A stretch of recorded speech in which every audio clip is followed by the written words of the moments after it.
নিরামিষের দিনে সুস্বাদু নতুন কিছু পদ যদি ট্রাই করতে চাও তাহলে অবশ্যই বানিয়ে নিতে পারো দারুণ স্বাদের পটলের মালাইকারি। এটা বানাতে খুব কম সময় লাগে, উপকরণও লাগে অতি সামান্য, কিন্তু খেতে হয় একেবারে অমৃত। এর জন্য আমি নিয়েছি বেশ কয়েকটা পটল, আর পটলগুলো আমি ভালো করে ধুয়ে জল ঝরিয়ে নিয়েছি। এখন এর খোসাগুলো দুই সাইড দিয়ে ছাড়িয়ে নিচ্ছি। পুরো খোসাটা ছাড়িয়ে নেওয়ার দরকার নেই, জাস্ট দুটো সাইড দিয়ে এভাবে করে খোসাগুলো ছাড়িয়ে নিলেই হবে। তারপরে মুখের অংশগুলো বাদ দিয়ে দিচ্ছি, আর মধ্যখান থেকে সমান দুফালি করে পটলগুলোকে কেটে নিচ্ছি। এরকম করে এক একটা পটল দু পিস করে মধ্যখান থেকে লম্বালম্বিভাবে কেটে নিতে হবে। এখন এর মধ্যে স্বাদ অনুযায়ী নুন আর 1/4 চা চামচ মতো হলুদের গুঁড়ো দিয়ে খুব ভালোভাবে পটলগুলোকে মাখিয়ে নিচ্ছি।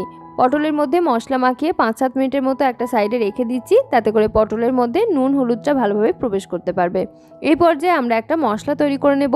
তার জন্য একটা ছোট সসপ্যানের মধ্যে নিয়ে নিচ্ছি বেশ কয়েকটা কাজু বাদাম, কয়েকটা কিশমিশ আর একটা টমেটোকে মধ্যখান থেকে সমান দু টুকরো করে কেটে দিয়ে দিলাম। এর মধ্যে অল্প পরিমাণে জল দিয়ে দিলাম, আর আমি এটাকে ফুটতে দিচ্ছি মিডিয়াম টু লো ফ্লেমে। টমেটো মোটামুটিভাবে সিদ্ধ হয়ে গেছে, এর খোসাটা দেখো আলগা হয়ে গেছে। এই পর্যায়ে আমি এর খোসাগুলোকে ছাড়িয়ে ফেলে দিচ্ছি, তাতে করে গ্রেভির টেক্সচারটা খুব সুন্দর হয়।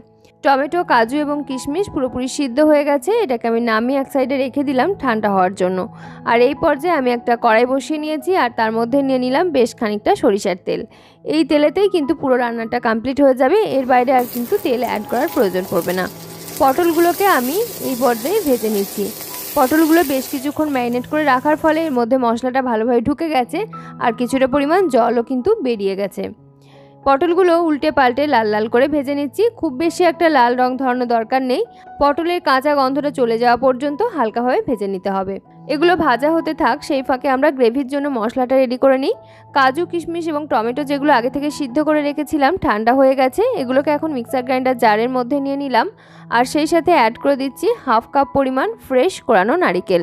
তোমরা চাইলে এখানে ডেসিকেটেড নারকেল ব্যবহার করতে পারো, আবার কচি ডাবের যে মালাই বা শাঁস সেটাকেও কিন্তু এই রান্নার ক্ষেত্রে ব্যবহার করা যাবে। পটল ভাজা হয়ে গেছে, এগুলোকে আমি একটা সাইডে তুলে নিলাম, আর বাদবাকি তেলের মধ্যে আমি এখন ফোড়নে দিয়ে দিচ্ছি 1/2 চা চামচ মতো গোটা জিরে, গোটা গরম মশলা আর কয়েকটা কারি পাতা।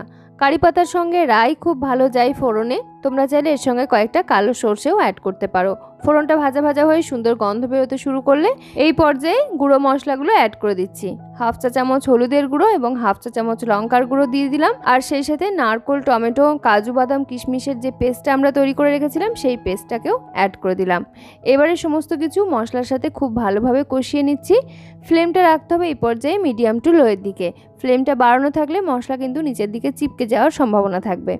গ্রেভিটা ভালো মতো করে কষানো হয়ে গেলে এই পর্যায়ে অল্প পরিমাণে জল অ্যাড করে দিলাম। এটা বাটি ধোয়া জল ছিল, আর তারপরে আরও কিছুক্ষণ গ্রেভিটা কষিয়ে নিচ্ছি। যে পর্যায়ে দেখবে গ্রেভি বেশ ভালোভাবে কষানো হয়ে গেছে, সেই পর্যায়ে অ্যাড করে দেবে পরিমাণ মতো নারকেলের জল কিংবা ডাবের জল। আমি এখানে নারকেলের জল ব্যবহার করলাম 1/2 কাপ মতো। যেহেতু নারকেল গুঁড়ো ব্যবহার করেছি পেস্টের মধ্যে, তাই আমি এখানে নারকেলের জলটা অ্যাড করলাম। তোমরা যদি ডাবের মালাই ব্যবহার করো তাহলে অবশ্যই ডাবের জলটা দিয়ে রান্নাটা করে নেবে। এই রান্নাতে কোনো প্রকার নর্মাল ওয়াটার আমি ব্যবহার করিনি, নারকেলের জল ব্যবহার করলাম, আর একদম লাস্টের দিকে ব্যবহার করব নারকেলের দুধ। তোমরা যদি ডাবের জল ব্যবহার করো সেক্ষেত্রে নারকেলের দুধ অথবা নর্মাল গরুর দুধও ব্যবহার করতে পারো। আবার চাইলে হালকা গরম জল দিয়েও রান্নাটা করে নিতে পারো, তাতেও কিন্তু ভালোই টেস্ট হবে। এবারে গ্রেভি ভালো করে ফুটতে শুরু করলে আগে থেকে ভেজে তুলে রাখা পটলগুলো অ্যাড করে দিলাম, আর খুব ভালোভাবে গ্রেভির সঙ্গে মিশিয়ে তারপর ঢাকা চাপা দিয়ে ফুটতে দিলাম মিনিট 5-7 জন্য। মিডিয়াম টু লো ফ্লেমে মিনিট 5-7 রান্না করে নেওয়ার পর এই পর্যায়ে ঢাকনাটা খুলে নিলাম, আর গ্রেভির মধ্যে পটলগুলোকে উল্টে পাল্টে একটু নাড়াচাড়া করে নিলাম। আর পটলগুলো এই পর্যায়ে অলমোস্ট সিদ্ধ হয়ে যাবে, তোমরাও চেক করে দেখে নেবে। আশা করছি তোমাদেরও পটল এই পর্যায়ে সিদ্ধ হয়ে যাবে। এখন অ্যাড করে দিচ্ছি 1/2 কাপ পরিমাণ কোকোনাট মিল্ক। তোমরা চাইলে কোকোনাট মিল্ক অ্যাড করতে পারো অথবা নর্মাল গরুর দুধও এখানে ব্যবহার করতে পারো, আবার চাইলে হালকা গরম জল ব্যবহার করতে পারো। অ্যাড করে দিলাম 1 চা চামচ শাহি গরম মশলা, 1 চা চামচ ভাজা জিরের গুঁড়ো, এবং টেস্টটাকে ব্যালেন্স করার জন্য অল্প পরিমাণে চিনি এখানে আমি অ্যাড করলাম। তোমরা চাইলে একটু বেশি পরিমাণে চিনি ব্যবহার করতে পারো, আবার চাইলে চিনি টোটালি স্কিপ করতে পারো।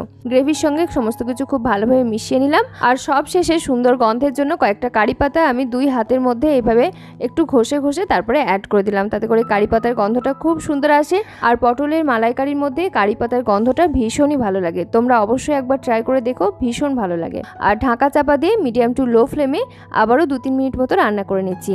তারপরে একদম ফ্লেমটা অফ করে দিয়ে স্ট্যান্ডিংয়ে রেখে দেবো 5-7 মিনিটের মতো। তাতে করে পটলগুলো গ্রেভিটা খুব ভালোভাবে অ্যাবজর্ব করে নেবে এবং টেস্টটাও খুব ভালো হবে। 5-7 মিনিট পর আমি এখন গরম গরম সার্ভ করে দিচ্ছি। তৈরি হয়ে গেল মালাই পটল। আশা করছি নিরামিষের যে কোনো একটা দিনে তোমরা এই রেসিপিটা ট্রাই করবে, খেতে অপূর্ব হয়। অবশ্যই ট্রাই করে জানিও কেমন লেগেছে তোমাদের। রেসিপিটা যদি ভালো লেগে থাকে, ভিডিওর মধ্যে যদি কোনো কিছু শিক্ষণীয় মনে হয়, তাহলে অতি অবশ্যই একটা লাইক করে দিও, একটা কমেন্ট করো। তোমাদের করা সুন্দর সুন্দর কমেন্টসগুলো আমাকে অনেক বেশি উৎসাহিত করে, নেক্সট ভিডিও বানানোর জন্য মোটিভেশন যোগায়। আর অতি অবশ্যই আমার channel simple cuisine Bangla subscribe করে সঙ্গে থেকো। আজকের মতো এখানেই বিদায় নিচ্ছি, ফিরে আসছি খুব তাড়াতাড়ি নতুন আরও একটি রেসিপি নিয়ে। সকলে খুব ভালো থেকো, সুস্থ থেকো। ধন্যবাদ।